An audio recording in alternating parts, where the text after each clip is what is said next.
नमस्कार। आज मैं आप लोगों के लिए लेके आया हूँ शब्द रूप। शब्द रूप में इकारांत स्त्रीलिंग शब्द रूप। इकारांत क्या होते हैं? जिन शब्दों के अंत में ई ध्वनि हो, अर्थात ई की मात्रा हो। ई बोले छोटी ई की। स्त्रीलिंग शब्द होते हैं जैसे गति, स्थिति, शक्ति, प्रीति आदि। अब इसी आधार पर हम देखेंगे मति शब्द रूप। मति शब्द रूप अगर हम देखते हैं तो किस प्रकार बनेगा। संस्कृत में पता है हमें कि 7 विभक्तियां होती हैं, संबोधन 8वां होता है, 3 वचन होते हैं।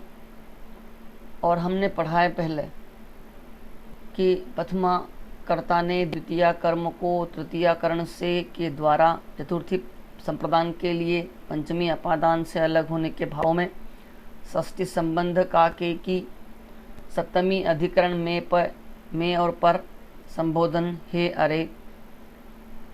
तो हिंदी अर्थ के लिए जब हम विभक्ति का उपयोग करते हैं जैसे मति, तो यहाँ प्रथमा कर्ता ने, मतिम द्वितीय कर्म को, इस प्रकार से यहाँ पर इन तीनों का अर्थ को निकलता है। यहाँ तीनों का अर्थ ने निकलता है, यहाँ से निकलता है माध्यम के रूप में, यहाँ पर के लिए निकलता है, पंचमी में से अलग होने के भाव में निकलता है, षष्ठी में काके की निकलता है, सप्तमी में अधिकरण पर निकलता है, और संबोधन में जब हम किसी को बुलाते हैं तो बुलाने पर जो हम संबोधन करते हैं वह होता है जैसे अरे, हे भगवान, इस तरह। अब इन्हें याद करने का तरीका है कि आप क्या कीजिए। प्रथम मति, मतयः प्रथमा, मतिम मति, मति द्वितीया, मत्या मतिभ्याम मतिभिः तृतीया, मत्ते मतये, 2 में से किसी एक का भी उपयोग करेंगे हम। मत्ते मतिभ्याम मतिभ्यः चतुर्थी, मत्याः मतिभ्याम मतिभ्यः पंचमी, मत्याः मत्यो मतीनां षष्ठी, मत्यां मत्यो मतिषु सप्तमी, हे मते, हे मति, हे मतय। इसी आधार पर हम देखेंगे गति। गति शब्द रूप जितने भी इकारांत स्त्रीलिंग शब्द हैं, छोटी ई की मात्रा वाले, वो सब इन्हीं के आधार पर चलेंगे, वो कोई शब्द भी हो। इसी में देखें हम गति, उसी प्रकार जिस प्रकार यहाँ पर अभी हमने देखा था मति। अब देखिए कितना अंतर है इन दोनों चलने में। सिर्फ जहाँ पर म है वहाँ ग हो गया, कोई अंतर नहीं है।